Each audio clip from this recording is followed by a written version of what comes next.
É Tudo Verdade 2021, 26º Festival Internacional de Documentários. Os melhores documentários do Brasil e do mundo em mostras competitivas e programas especiais. Gratuito e online para todo o país, de 8 a 18 de abril. Confira a programação em www.etudoverdade.com.br.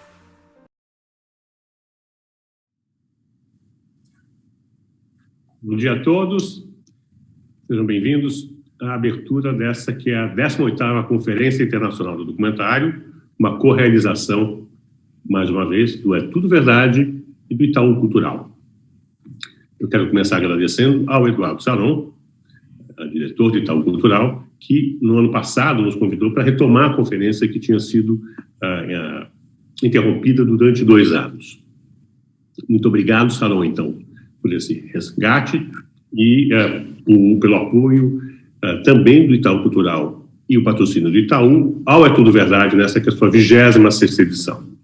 Eu agradeço também ao Claudinei Ferreira, Cat Fernandes, a equipe do Itaú Cultural, pelo apoio fundamental para a gente estar realizando no site do Itaú Cultural essa conferência. Quero agradecer a equipe do É Tudo Verdade também, empenhada em realizar a melhor conferência digital possível, a Mônica Guimarães, produtora executiva, a Daniela Wasserstein, nossa produtora, Tatiana Natsu, produtora dessa conferência, João Paulo Melo Cruz, que é o nosso coordenador técnico.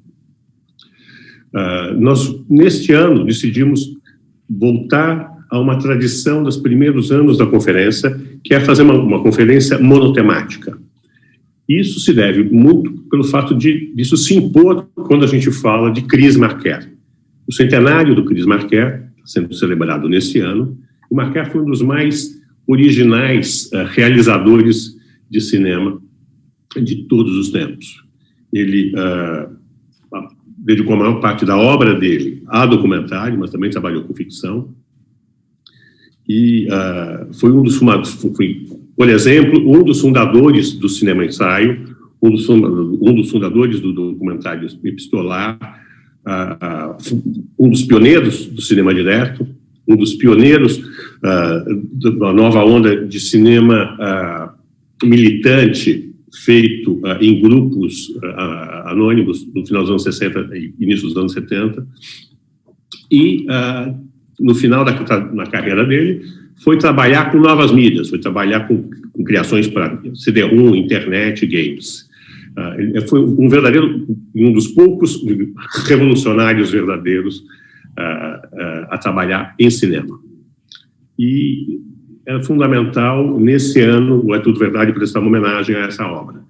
Isso está acontecendo de 2 maneiras. A primeira é através dessa conferência e a segunda através de uma mostra com 5 filmes que, a partir de amanhã, vocês vão poder assistir com alguns dos clássicos do Marker e alguns filmes que iluminam a trajetória dele, né? A ideia de dedicar a conferência ao Marker, que foi um criador absolutamente cosmopolita, nos obrigava a tentar fazer uma conferência que de certa maneira, tivesse também essa marca. Por isso, nós temos uma mesa com 4 convidados, sendo 2 brasileiros e 2 internacionais, um palestrante francês e um palestrante americano. Para abrir essa conferência, a gente tem o privilégio de ter o Jean-Michel Proudhon falando sobre o Marker e a palavra escrita. Eu vou falar um pouco disso mais tarde. Hoje à tarde, às 15 horas, nós vamos ter o privilégio de ter a mesa Marker por Tender. O Silvio Tender dando uma entrevista na Globowski sobre o período no começo dos anos 70, em que ele, exilado em Paris, se tornou amigo e colaborador do Chris Marker em vários projetos. Amanhã, às 11 horas, a gente tem o privilégio de ter uma mesa da Carolina Amaral sobre a relação entre o Marker e a América Latina, que foi muito intensa em um certo período, tanto política quanto estética. E encerramos amanhã a conferência com o retorno, a conferência um pouco a volta a casa, do Bill Nichols, que é um dos maiores pensadores, um dos principais estruturadores dos estudos ligados ao documentário, que vai falar sobre o Marker num momento específico. Ele vai falar sobre o Marquet em 1962, no momento em que ele faz 2 filmes faróis e que são muito distintos. Ele faz um curta-metragem, que é uma espécie de cine-foto-thriller, que é o La Jetée, e faz o Le Jolimet, com o Pierre Domme, o Le Jolimet, o Maio Feliz, que nós exibimos há 5 anos na cópia restaurada, e que é um dos primeiros filmes no estilo do cinema direto a ser feito na França, ambos em 1962, como eu disse. Né? Eu quero, ao retomar esse desenho monotemático da conferência, e nessa mistura de gerações, tendo mestres como Frodon, como Tendler, cineastas como Frodon e Nico, cineastas como Tendler e uma jovem pesquisadora brasileira como a Carolina. Lembrar a fundadora comigo dessa conferência, que é Maria Dora Mourão, da ECA USP, e eu acho que é no espírito daquelas primeiras conferências heróicas que nós fizemos que a gente pode ver os resultados hoje, mais de 20 anos depois, continuando dando frutos. Eu quero convidar, então, como representante do Claudinei do Itaú nessa abertura, convidar o Claudinei Ferreira a abrir a conferência comigo. Claudinei, bem-vindo. Muito obrigado, Amir. Obrigado à equipe do É Tudo Verdade, equipe do Itaú Cultural, como você bem disse, né, Amir, que estamos aí há alguns anos juntos, né, não é um apoio simplesmente, mas é uma parceria, contribuição do É Tudo Verdade e sua, Amir. A nossa programação, inclusive, de cinema, já vem de uma longa data, né, foi com É Tudo Verdade que, inclusive, nós começamos a fazer nossas mostras de cinema no site do Itaú Cultural, e tenho o prazer de receber a Conferência da Maioridade, né, a 18ª Conferência Internacional do Documentário. Obrigado a todo mundo que nos acompanha. Você falou das primeiras conferências heróicas, Amir. Eu acho que as últimas edições do É Tudo Verdade têm sido heróicas também, importantíssimas, né? O apoio do Itaú e do Itaú Cultural ao É Tudo Verdade é um apoio que nos engrandece a nós, né, em função do trabalho, do seu trabalho e do trabalho da sua equipe, né? Eu acho que a gente deve sempre, nos últimos anos, e sempre, né, aplaudir toda e qualquer atividade cultural e artística que se apresente no Brasil, principalmente nesse último ano e meio, né, onde 2 confluências negativas para o trabalho artístico estão aí, né? Um contexto que não é nada favorável ao trabalho artístico e cultural, né? E uma pandemia que nos coloca nesse estado de presença, né? Nessa virtualidade. É claro que se tivesse tudo no antigo normal, ou no normal de sempre, estaríamos juntos na Sala Itaú Cultural. Por isso, nós também agradecemos, Amir, o seu trabalho, o trabalho da sua equipe e de todos os artistas que estão envolvidos nessa edição, né? Boa conferência, né?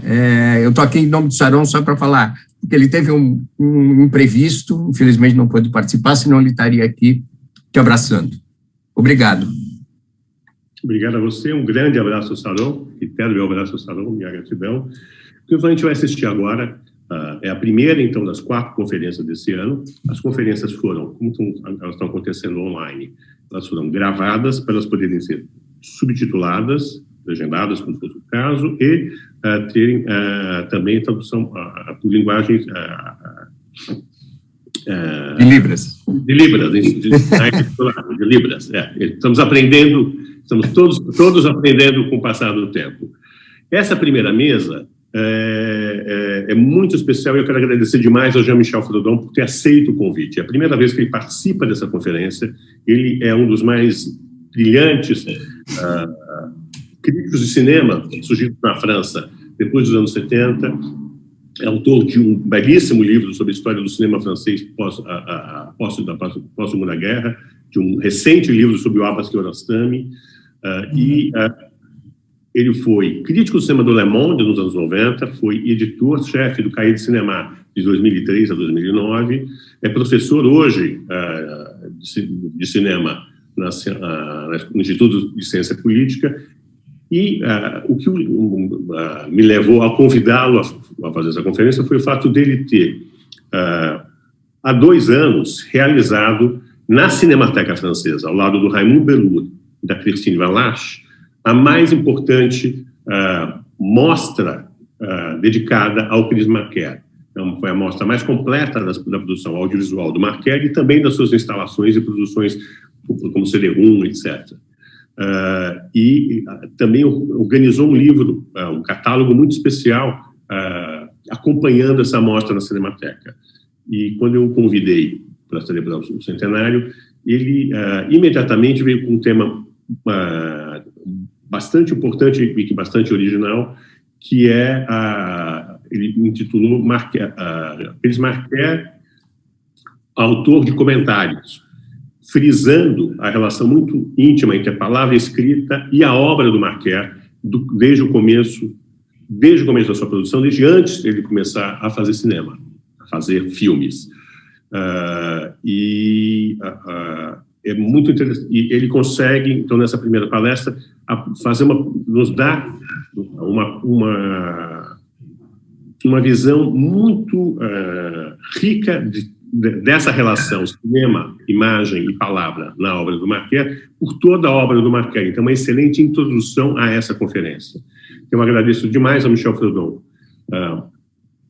por essa primeira participação. Infelizmente, à distância digital, esperamos recebê-lo aqui pessoalmente em conferências futuras.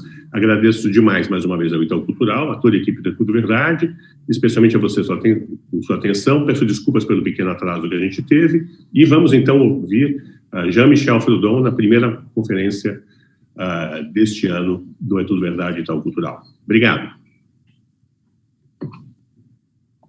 Bon dia à todos, bonjour à tous, je m'excuse, je vais vous parler en français, mon portugais n'est pas assez bon et bien sûr je suis très triste de ne pouvoir m'adresser à vous que par les moyens électroniques et à distance, alors que j'aurais tellement aimé pouvoir être en votre compagnie pour ce magnifique festival qui est Tutto Verdade et spécialement pour parler de Chris Marker et sûrement aussi pour échanger avec vous, ce qui ne va pas être possible aujourd'hui, mais je voudrais quand même remercier les organisateurs, particulièrement Amir, Tatiana, Daniela, qui m'ont invité et qui m'ont aidé à être avec vous virtuellement, donc pour vous parler aujourd'hui de Chris Marker sous un angle un peu particulier qui, je crois, n'a pas été tellement étudié ou commenté et que je vais essayer de partager avec vous. Pour ça, donc, je vais partager mon écran si j'arrive à faire cette opération technique difficile pour moi.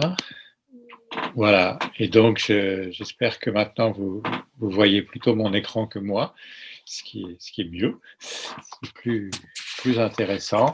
Et donc pour vous parler de Chris Marker comme auteur de commentaires. Chris Marker est, comme j'imagine les gens qui sont ici le savent, un des plus grands cinéastes de la deuxième moitié du XXe siècle et même du début du siècle suivant. Mais le cinéma n'a pas été sa première vocation. Comme en témoignent les textes qu'il publie alors qu'il est encore lycéen, donc avant la Deuxième Guerre mondiale, ou ses carnets personnels qu'il écrit depuis qu'il est très jeune. Il s'est toujours voulu, il s'est toujours rêvé écrivain. Et on peut dire d'une certaine façon, il n'a jamais cessé de l'être, y compris à travers les très nombreux domaines qu'il a pratiqués, le cinéma bien sûr, mais aussi la photo, la musique et l'informatique. Écrivain, Chris Marker l'a également été de manière plus littérale.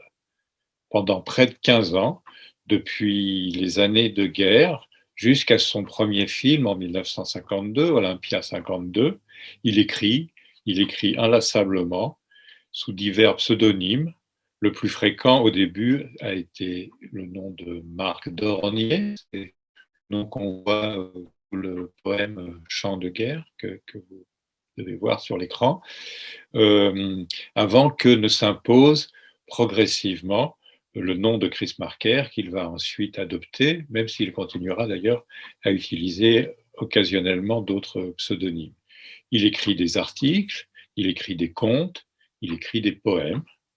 Il écrit un roman, Le cœur net, en 1949, et il écrit un essai sur Jean Giraudoux, sans doute l'écrivain dont il restera le plus proche, et on retrouvera Giraudoux longuement évoqué 10 ans plus tard, au début du Joli Mai. Et puis, surtout, peut-être, de 1946 à 1952, il écrit environ 70 textes de toute nature, des critiques littéraires ou de cinéma ou de théâtre, des analyses politiques, des observations de la vie quotidienne, des nouvelles pour la revue Esprit.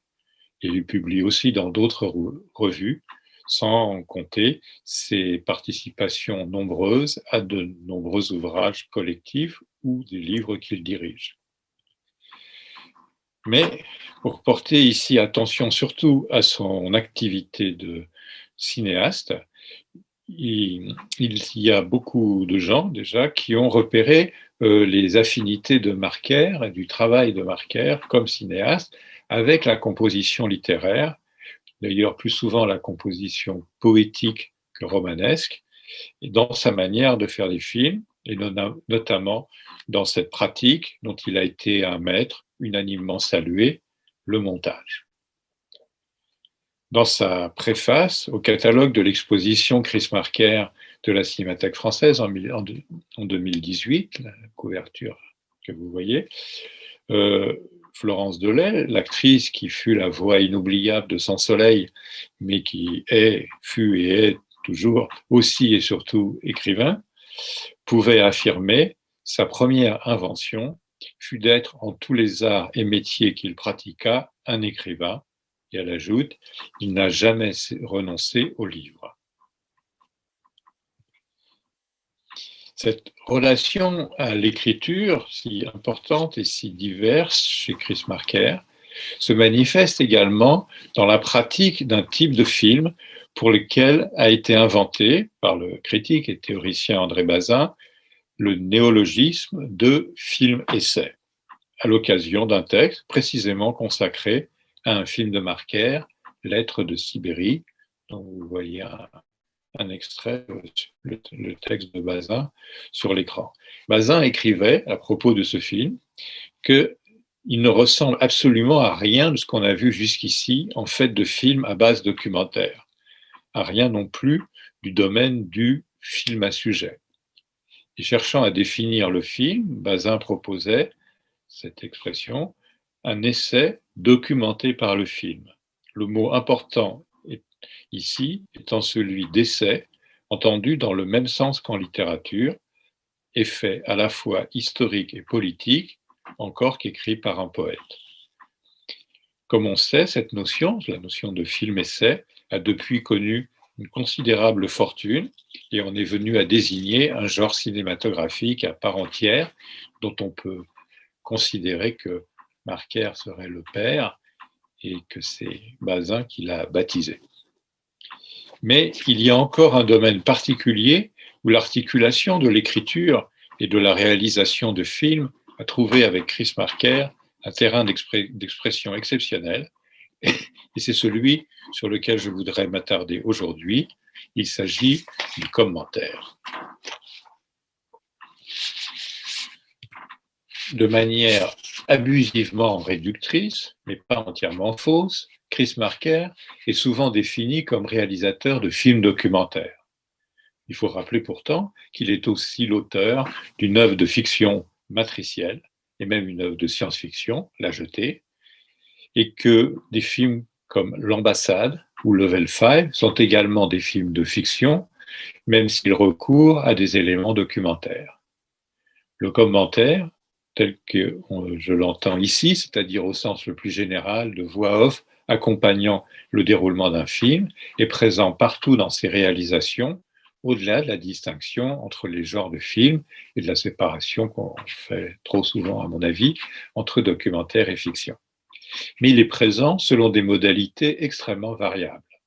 Ces variations constituent, de fait, une interrogation sur les puissances littéraires, au sens de composition langagière, associées au cinéma.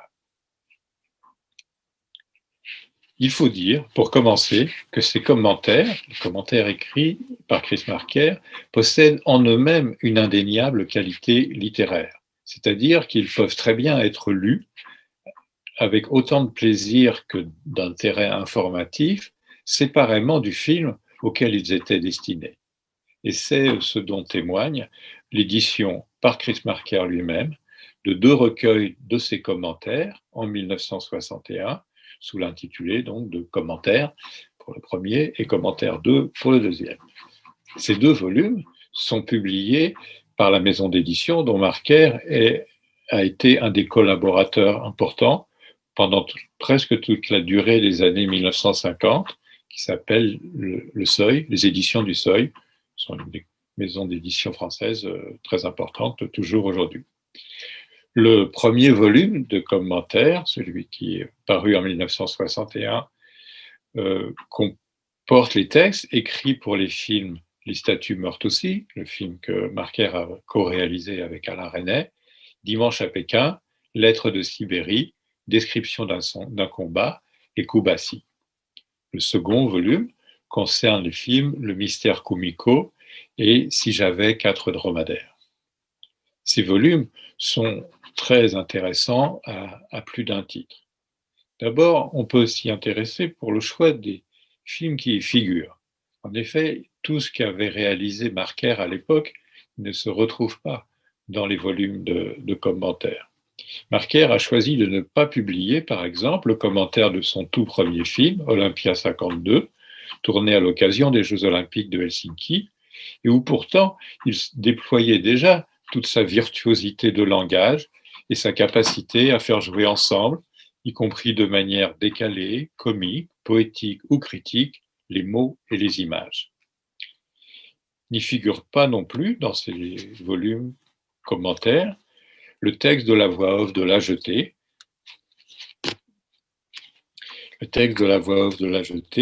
qui sera publié ultérieurement, mais pas à l'initiative de Marker, même si c'est avec son approbation. C'est paru notamment d'abord aux États-Unis, chez l'éditeur Zone Books, et plus tard aussi en France, et je crois encore dans d'autres pays. Quant à son autre film majeur, déjà tourné à cette époque, Le Joli Mai, il ne comporte pas, lui, vraiment de commentaires, mais plutôt des didascalies, dites par Yves Montand, entre les réponses aux entretiens sur le vif des Parisiens qui étaient interrogés dans la rue et qui sont la matière de ce film.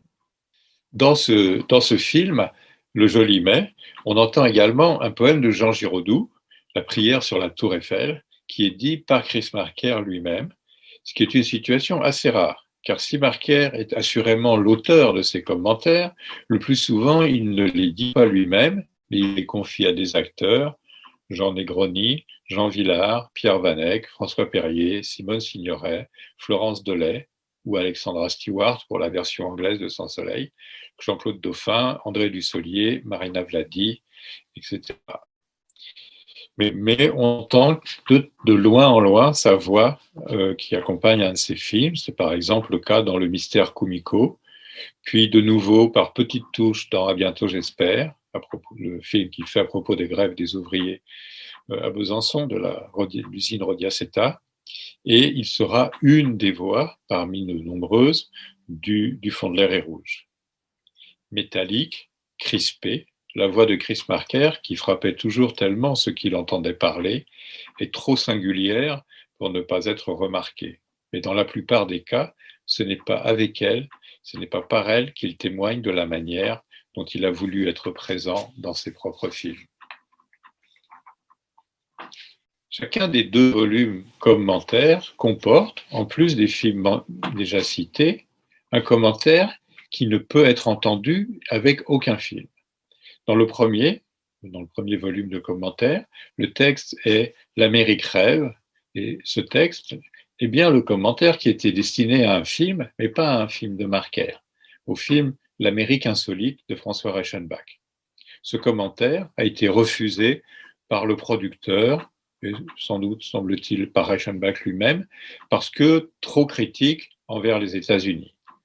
Marker en fait dès lors le commentaire de ce qu'il appelle un film imaginaire, mais si on veut, on pourrait mettre ces mots en face du film qui lui existe, hein, l'Amérique insolite, et qui a été accompagné du commentaire qu'a réécrit Reichenbach pour son propre film. Le chercheur Christophe Chazalon, qui a créé un site extrêmement précieux à propos de Chris Marker, que tout le monde utilise quand on fait des recherches sur Marker, qui s'appelle chrismarker.ch plongé en immémoire, il s'est occupé, Chazalon, de mettre en vis-à-vis, c'est ce que vous voyez sur le côté, le texte du film qu'on entend avec le film de Reichenbach et ce que Marker avait écrit, et donc ce qui est publié sous l'intitulé L'Amérique rêve. C'est une comparaison très intéressante, parce que le texte de Reichenbach est plus bavard, et finalement il dit moins de choses que ce que disait de manière plus concentrée, plus pugnace, plus vivante aussi, je trouve, le texte de Chris Marker. Complètement imaginaire, cette fois-ci, est l'autre film qui figure cette fois dans le deuxième volume des commentaires, Soy Mexico. Ici, le commentaire joue pleinement la fonction littéraire d'inventer un film par la seule puissance des mots. Il s'agit véritablement de concevoir un film dont le titre fait clairement référence au Soy Cuba de Kalatozov, et dont l'inspiration visuelle renvoie plutôt à Que Viva Mexico d'Eisenstein, film qui nourrit d'ailleurs explicitement une des parties du texte. Ou plus exactement, il s'agit d'inventer un film par la puissance des mots et des images, mais pas des images filmées, des photos et des dessins, et aussi, très important, du travail sur la typographie et la mise en page. Marker a également été éditeur et maquettiste. On lui doit en particulier la création, aux éditions du Seuil, d'une collection de livres de voyage écrits par des écrivains, cette collection qui s'appelle Petite Planète. Dans Soy Mexico, il n'y a pas de film, il n'y a même pas eu de projet de film, mais le mode d'écriture du texte est bien celui d'un commentaire, ce type de commentaire très particulier, que sont les commentaires des films de Marker. Il y déploie un ensemble de propositions qui relèvent à la fois de l'ethnographie, de l'analyse sociopolitique et de l'intuition poétique et sensuelle. Exactement comme il l'a fait à propos d'autres pays ou régions dans les précédents films de voyage qui constituent alors l'essentiel de son œuvre cinématographique. La multiplication des voix écrites, annonce les stratégies qu'il va ensuite déployer dans l'usage du commentaire.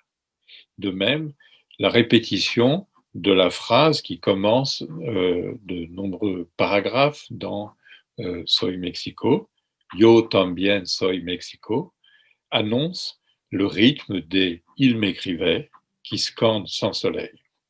C'est yo successif, c'est je qui s'exprime à tour de rôle dans le texte Soy Mexico, aide à une composition sous une multiplicité d'angles. À chaque fois, c'est quelqu'un d'autre qui dit « Je suis le Mexique » et qui parle à ce titre au nom du Mexique.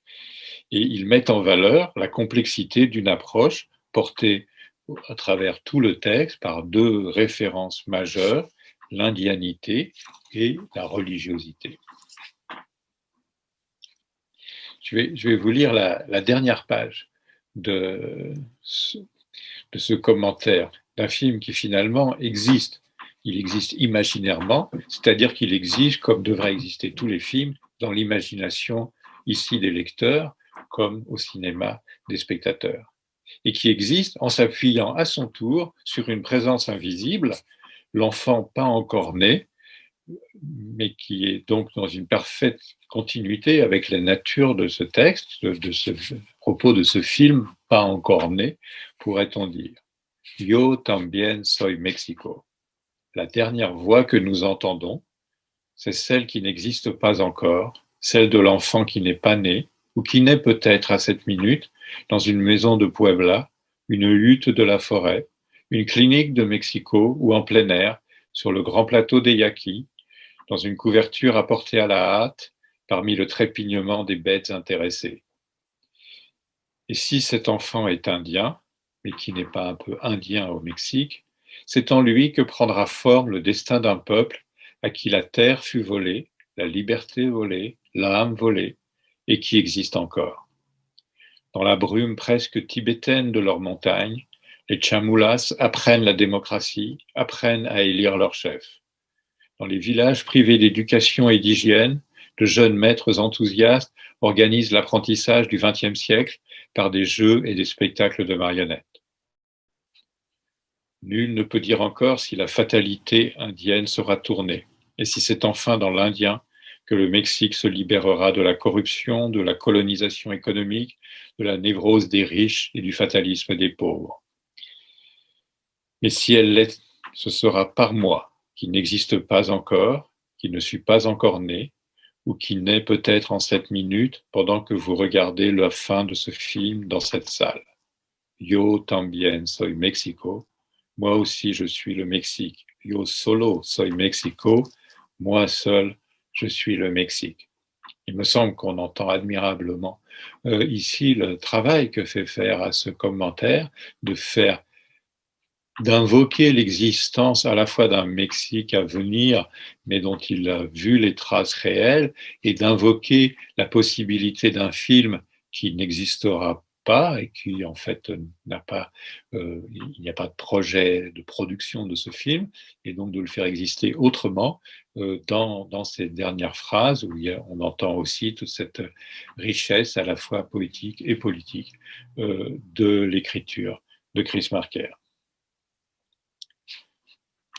Cette continuité, donc, entre le travail du cinéma et celui de l'édition se retrouve évidemment aussi dans les véritables commentaires qui constituent le reste et donc la majeure partie des deux volumes de commentaires et qui concernent donc 7 films alors réalisés, les 7 films qu'il a choisi d'y faire figurer. On y retrouve la même inventivité d'écriture, imprimée. Cette écriture n'imite pas le montage ou le travail visuel des films. Elle en invente des équivalents graphiques avec le choix des images et des types d'images, la photo, le dessin, les cartes, des fois des dessins, des reproductions de tableaux, etc. Mais avec les caractères d'imprimerie et la composition de la mise en page de ces caractères avec l'utilisation des espaces de blanc, etc.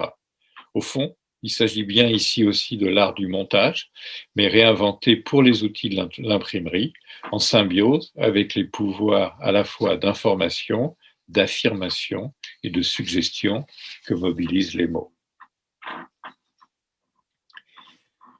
Mais, à vrai dire, tout cela qu'il vient d'accomplir, je viens d'essayer de décrire brièvement devant vous et qui se joue dans les 2 volumes de commentaires, Marker l'avait déjà fait un peu auparavant, avant la publication du premier des 2 volumes de commentaires. Il l'avait fait avec un livre qui ne renvoie à aucun film au sens habituel, il n'y a pas de pellicule impressionnée qui correspondent à ce livre, et c'est le livre Coréenne.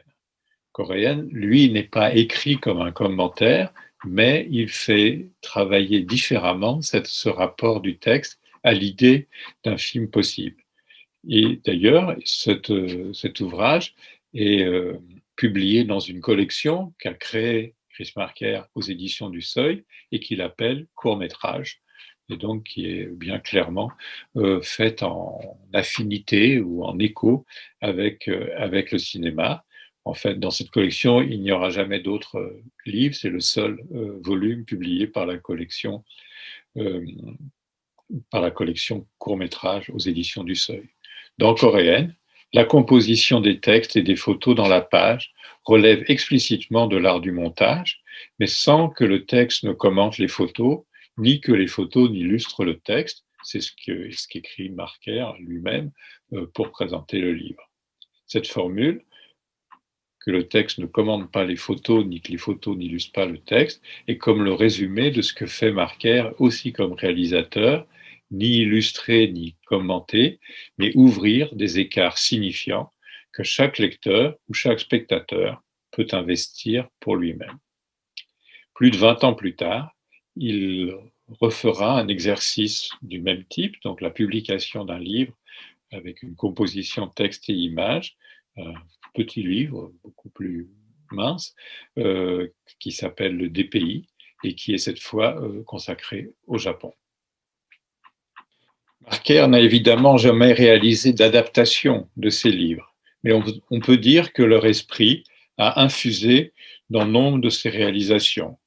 Ils sont d'autres manières de travailler et d'interroger ce que lui-même définira encore plus tard comme cette grammaire de l'image-texte qui, après tout, fut ma première perception du cinéma, formule qu'il emploiera à propos de son film Chat perché en 2004.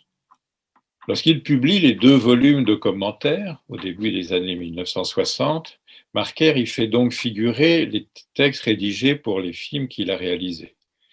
Bon, une partie en tout cas de ses films. Mais à ce moment-là, il a aussi écrit, sans toujours les signer, le commentaire de films réalisés par d'autres, pour la plupart des films courts. En effet, durant les années 1950, les circonstances lui ouvrent des possibilités presque infinies du fait de la situation du court-métrage en France à cette époque, qui bénéficie d'aides spécifiques du Centre national du cinéma et d'une exposition régulière, et d'ailleurs obligatoire, avant les longs métrages lors des séances commerciales, ce qui permet à de nombreux jeunes réalisateurs d'alors de se livrer à des expérimentations souvent fécondes. Alain Resnais, Agnès Varda, Jacques Demy, Jacques Rosier, Jean-Daniel Paulet, pour ne citer qu'eux, vont en profiter. C'est ainsi qu'on va retrouver au générique de certains de ces courts-métrages le nom de Marker à divers postes, dont la rédaction de commentaires. Ces contributions sont d'ailleurs inégales. L'une est particulièrement mémorable, c'est le cas du magnifique Les Hommes de la Baleine de Mario Ruspoli, alors que par exemple ce qu'il a écrit pour Django Reinhardt de Paul Paviot est moins intéressant. Mais c'est surtout au cours de l'année 1958 que on va le voir mettre à profit de manière incroyablement prolifique et diverse les opportunités qu'offre alors le statut dont bénéficie le court-métrage.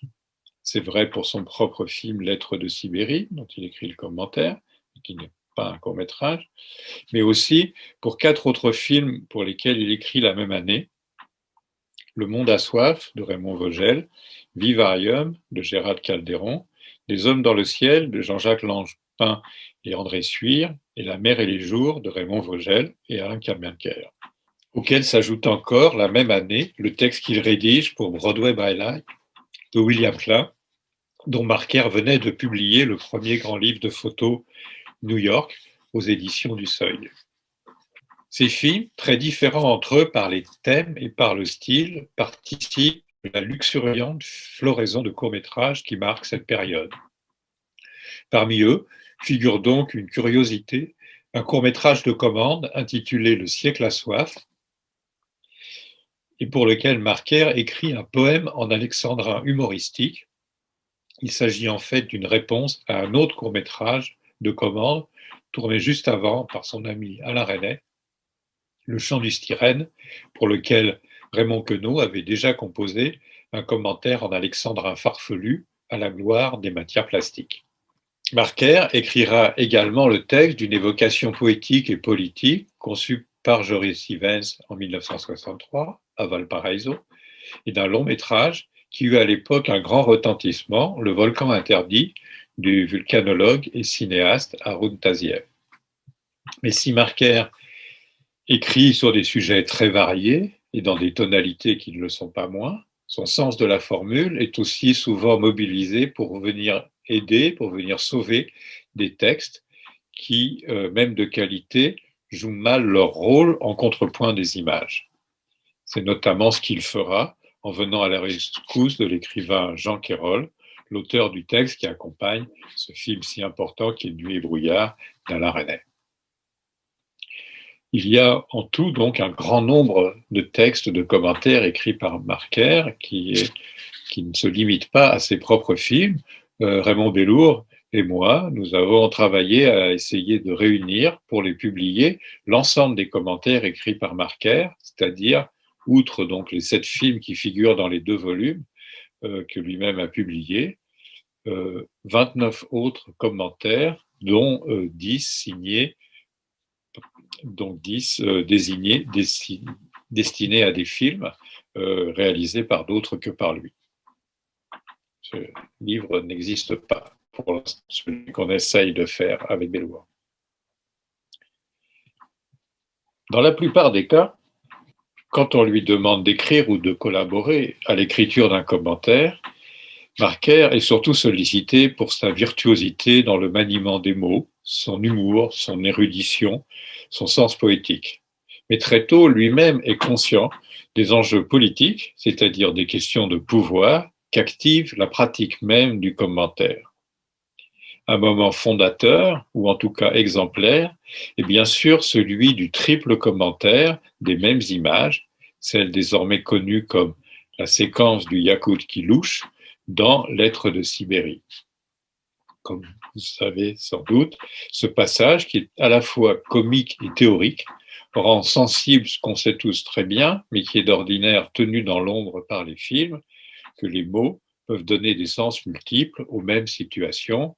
C'est ce qu'il faisait avec ces 3 commentaires différents qui sont très marqués par l'époque, celle de la guerre froide, avec sur les mêmes plans du bus qui traverse la ville d'Irkoutsk, des gens qui travaillent à la fabrication d'un trottoir et d'un monsieur qui a les yeux qui louchent et qui passe devant la caméra, donc de ce commentaire hostile, négatif, qui vise entièrement à dire du mal de tout ce qu'on voit, ou très positif et élogieux de la construction du socialisme en Union soviétique, ou plus simplement, c'est ce qu'il dit simplement, mais ça n'est pas plus simple, le commentaire objectif, ou en tout cas neutre, quant à l'opinion qu'il exprime à propos des images qu'on voit.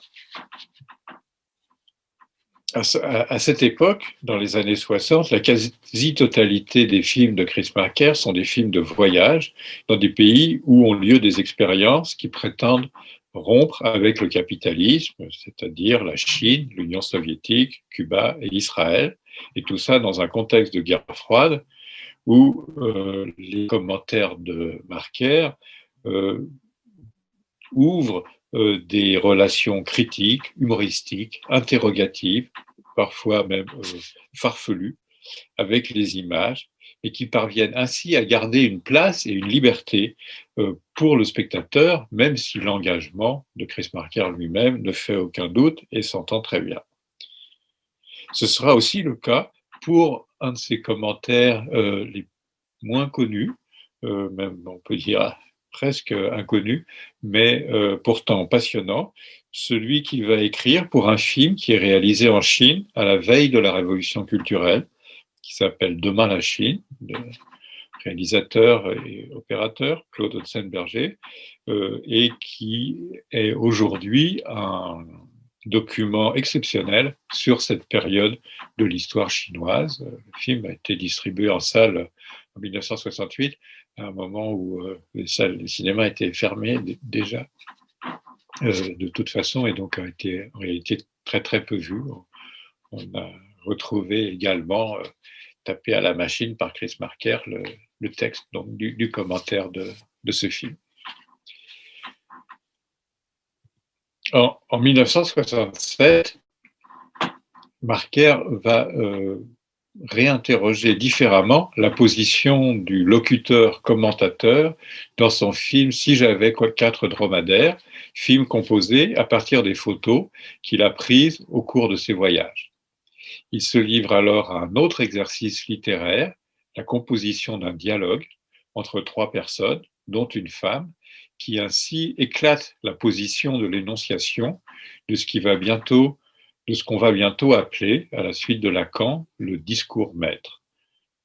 Comme savent ceux qui connaissent ce film, Si j'avais 4 dromadaires, on entend alternativement 3 personnes qui disent tous le texte écrit par Marker, donc c'est bien un commentaire de Chris Marker sur ses photos, à lui, des photos de Chris Marker également, mais ce qu'on entend est formulé par 3 personnages qu'on ne voit jamais, mais qui ont un peu une personnalité différente et qui font vivre différemment le rapport du texte aux images.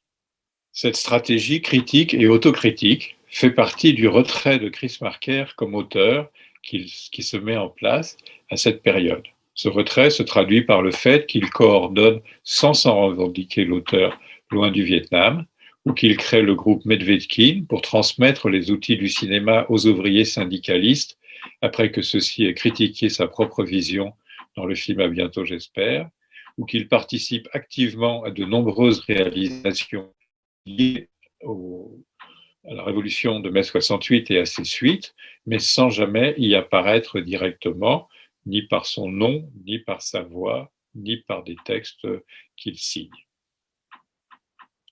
Cette même stratégie critique et autocritique, notamment en ce qui concerne les effets politiques du commentaire, sera développée de manière significative à partir de 1975 dans le grand film qui va revenir sur les engagements révolutionnaires du XXe siècle, Le fond de l'air est rouge. Marker y distribue cette fois la parole en un encore plus grand nombre de voix, plus nombreux que les 3 de Si j'avais 4 dromadaires, avec l'objectif explicite, comme il l'écrit dans la préface du livre où est publié le texte du fond de l'air est rouge, d'essayer, dit-il, pour une fois ayant en mon temps passablement abusé de l'exercice du pouvoir par le commentaire dirigeant, de rendre au spectateur par le montage son commentaire, c'est-à-dire son pouvoir. On entend bien là, ici, qu'il désigne la composition de l'écriture textuelle par le même mot, montage, qui désigne d'ordinaire la composition des images en plan. L'enjeu, inséparablement politique et esthétique, est le même et l'esprit qui y préside est aussi le même. Mais cette fois, pas plus qu'avant ni après, l'un ne commande à l'autre, le texte ne commande pas à l'image, l'image ne commande pas le texte. Cette liberté, que Marker travaille désormais de manière de plus en plus explicite et attentive à donner au spectateur, implique aussi la liberté de la relation entre image et mots. Cette conscience du rôle politique du commentaire interroge la virtuosité même de la formulation. On sait que l'habileté des formulations et de l'organisation des phrases peut facilement devenir des outils de domination ou de dissimulation. Et ce paradoxe trouvera encore de nombreuses manières d'être interrogé par Marker dans les films suivants. L'exemple le plus riche est assurément celui de Sans soleil, en 1982, où la voix off de l'actrice et écrivaine, future académicienne Florence Delay, énonce ce qui est donné pour des extraits de lettres qui lui auraient été envoyés, à elle qui les lit, par un voyageur. Le régime d'énonciation se déplace plusieurs fois du style indirect au style direct au cours d'un film entièrement conçu sur l'interrogation des points de vue et des distances à la réalité, distances géographiques, temporelles, émotionnelles et politiques. Avec Level 5, Chris Marker va encore plus loin. Il ne s'agit plus cette fois d'un commentaire à proprement parler, comme c'était encore le cas dans Sans soleil.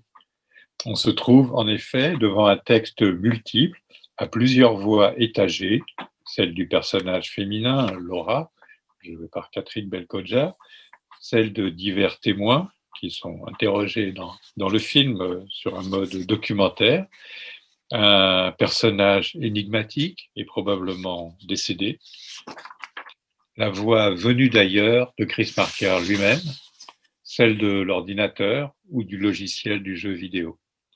La source d'énonciation de la parole a cette fois été diffractée en une multiplicité d'instances de nature différente, et même hétérogène.